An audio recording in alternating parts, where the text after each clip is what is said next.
गरीब रामू की कहानी। कहीं दूर एक छोटे से गांव में एक गरीब किसान रहा करता था। नाम था रामू। उम्र लगभग 55 साल, चेहरे पर मेहनत की लकीरें और आंखों में ईमानदारी की चमक।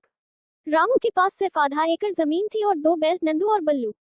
यही उसकी दुनिया थी। रामू के दिन सुबह 4 बजे शुरू होते थे। सूरज की पहली किरण के साथ वो खेत की ओर निकल पड़ता। मिट्टी से उसका गहरा रिश्ता था।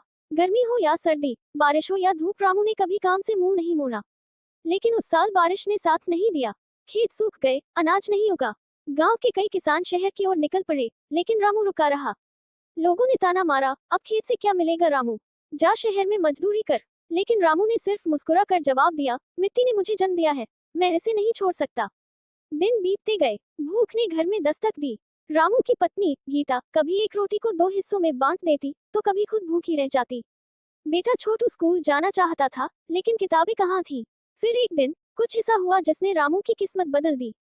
रामू खेत में हल चला रहा था कि अचानक उसका फावड़ा किसी सख्त चीज से टकराया। उसने जमीन खोदनी शुरू की और कुछ देर बाद एक पुराना मिट्टी का घड़ा निकला। उसमें सोने के सिक्के थे। रामू चौंक गया, पर उसका दिल कांप गया।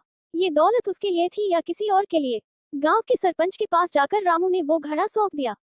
गांव में यही ईमानदारी की मिसाल बन गई।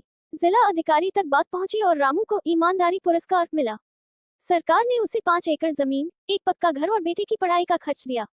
आज रामू का बेटा डॉक्टर बन चुका है।